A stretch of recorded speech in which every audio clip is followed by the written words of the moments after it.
নমস্কার বন্ধুরা, আশা করি সবাই ভালো আছো ও সুস্থ আছো। তো এটা আমার ফার্স্ট ভিডিও, জানি অনেক ভুল ত্রুটি হতে পারে, তো প্লিজ ক্ষমা করে দিও। তো আজকে তোমাদের সঙ্গে আমি একটা আমার খুব মেমোরেবল মুহূর্ত তোমাদের সঙ্গে শেয়ার করতে চাই, আর সেটা হলো আমার বিয়ের অ্যালবাম।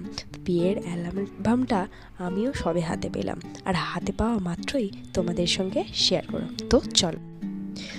তো আমার বিয়ে হয়েছে সবে 11 মাস হলো, আর 11 মাসের মাথায় সবে আমি আমার বিয়ের অ্যালবামটা হাতে পেলাম, আর হাতে পাওয়া মাত্রই তোমাদের সঙ্গে শেয়ার করতে চলে এলাম। তো তোমরা দেখতে চাও তো? তো চলো, এই হচ্ছে আমার হাজব্যান্ড আর এই হচ্ছে আমি। তো চলো খোলা যাক।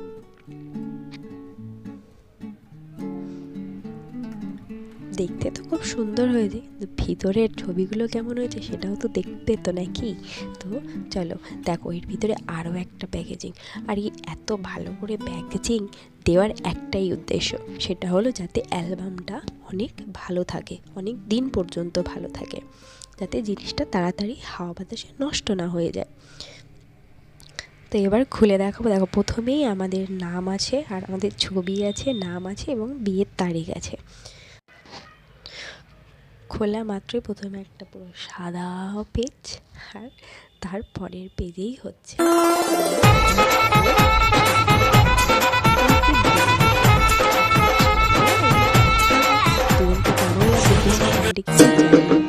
তারপরে হচ্ছে আমার গায়ে হলুদের পর্ব। তো গায়ে হলুদের পর্বতে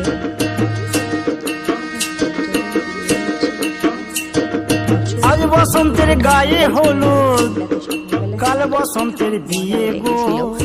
যাই হোক, তারপর হচ্ছে নারী মুখের গলা সাজবে আজ নাকি নলক দিয়া গো, নাকি নলক দিয়া। শিমুল গলা সাজবে আজ নাকি নলক দিয়া গো, নাকি নলক দিয়া।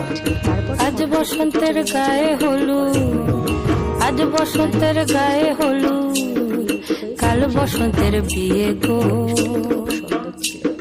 শিমুল গলা সাজবে আজ নাকি নলক দিয়া গো, নাকি নলক দিয়া। শিমুল গলা সাজবে আজ নাকি নলক দিয়া গো, নাকি নলক দিয়া।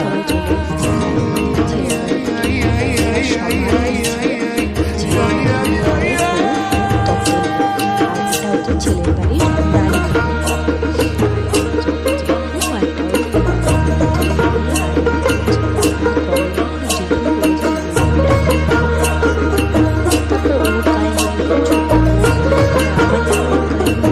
বৌদিরা মিলে করেছিল। ওর তার সেরকম বৌদি নেই, বাড়ির প্রথমে এই হচ্ছে বাড়ির প্রথম ছেলে যে বিয়ে করছে। ও তো ওই জন্য ঠাকুমা দিয়ে মানে বাড়ির বেশিরভাগ সব বয়স্ক লোকেরাই ওর গায়ে হলুদ করেছে।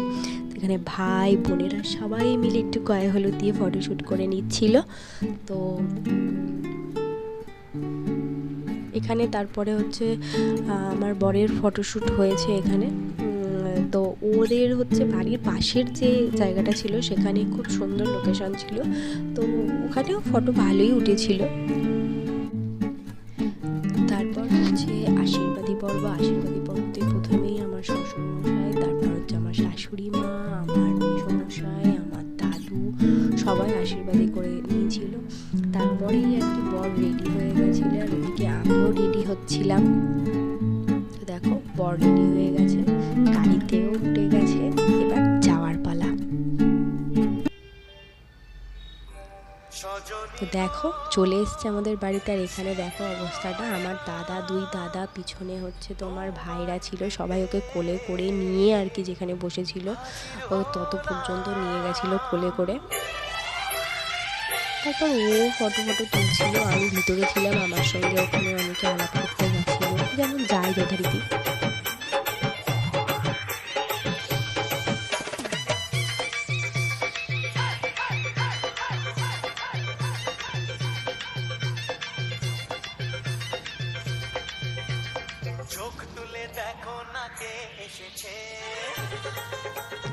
তো তার আগে বলো, আমার এই বিয়ের লুকটাতে আমাকে কেমন দেখতে লাগছে?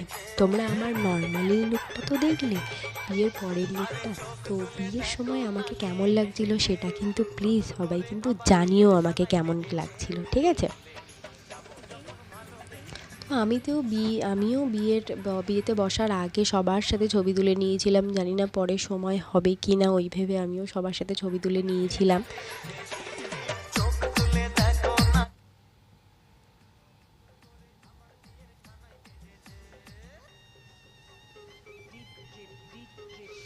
দিদিরা ছিল, তোমার আমার মাসি মেশো ছিল, আমার দিদা দাদু ছিল, ও আর সবাই পিসো পিসিমা সবার সঙ্গে আমি ছবি তুলে নিয়েছি।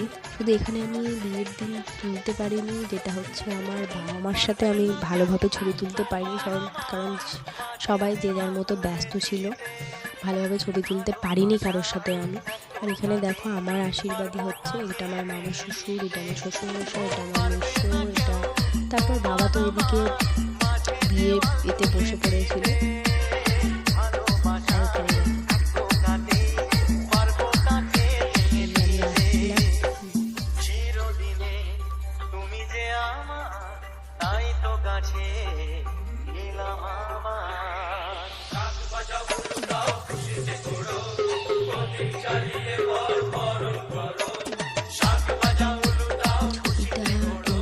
খুব সুন্দরই হয়েছিল, কথা বলছি ছবিগুলো খুব সুন্দর, খুব ভালো লেগেছে আমার, খুব সুন্দর আর কি।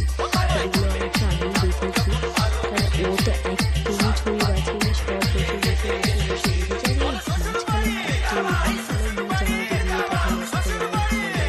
তারা ভালো করে জানবে, আর এইখানে ওখানে প্রচুর জায়গায় যেতে হয়। তারপর আমরাও ঘুরঘুর করতে গেছিলাম আর কি এর মাঝখানে, তো ওই জন্য ফটো বেছে উঠতে পারিনি ঠিকঠাক টাইম মতো, নাহলে অনেকেই তাড়াতাড়ি অ্যালবামটা পেয়ে যায় বিয়ের 2-1 মাসের মাথায়, বাট আমি পারিনি, কারণ আমি ছবিটাই বেঁচে উঠতে পারিনি ঠিকঠাক টাইম মতো। এই কারণে আমি অ্যালবামটাও ঠিকঠাক সময় হাতে পাইনি, 1 বছরের মাথায় পেলাম আমি অ্যালবামটা, এটাও একটা ভালো জিনিস।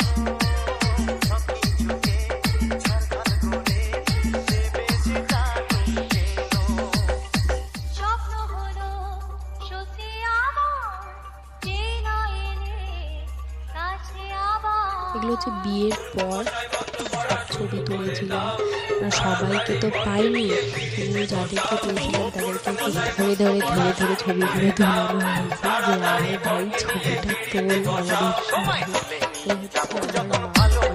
পেয়েছিলাম মাকে, তো মার অবস্থাটা বিধিরে বিধিরে ও বিধিরে কুল ভাঙে ও কুল গড়ে, বাড়ির প্রতি সেই টানটা রয়েই গেছে। আর মেয়েদেরকে বাড়ির প্রতি টানটা আগা করাই থাকবে, ছোটবেলা থেকে একটা সময় কাটিয়ে এসছি, সেটা তো আর সহজে ভোলার নয়, তাই না? তো তবুও মানিয়ে গুছিয়ে সব কিছু নিতে হবে, এটাই হচ্ছে মেয়েদের জীবন। এই হচ্ছে আমার রিসেপশনের লুক,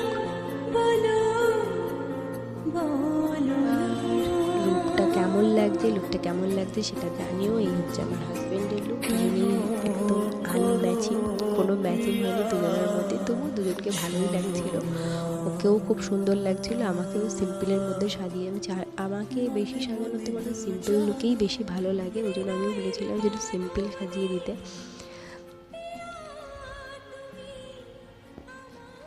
তারপর সব আস্তে আস্তে এসছিল, সবার সাথে ছবি তোলাতুলি করছিলাম আর কি। আমার তো ওই দিন একটাই কাজ, উঠে দাঁড়াও, হাসো আর সবার সাথে ছবি তোলো, আর তো কোনো কাজ নেই। তো এই দিন আমার ফ্যামিলির যে লোকগুলো, মানে মেয়ের বাড়ি থেকে যে লোক আসে, এটা এসেছিল একদম রাতের দিন। এদিকে ওরা এসেছে, এদিকে তখন বিয়ে বউ সব চলে এসছে, খেয়ে চলেও যাচ্ছে, তারপর এসছে সাথেও সবার সাথে ছবিগুলো তুলে নিজেদেরও কিছু ছবি তুললাম। অনেক কমপ্লেক্সে একটা রিসেপশনটা হয়েছিল, ওখান থেকে ফিরতে ফিরতে আড়াইটে মতো বেজে গেছিল। শেষে গেস্টরা চলে যাওয়ার পর এটা ছিল শেষ ছবি। আর তোমাদের পুরো অ্যালবামটা দেখতে কেমন লাগলো সেটা জানিও। আর নতুন নতুন ভিডিও দেখতে গেলে প্লিজ চ্যানেলটাকে সাবস্ক্রাইব, লাইক আর শেয়ার করে দিও কিন্তু। তো চলো, টাটা।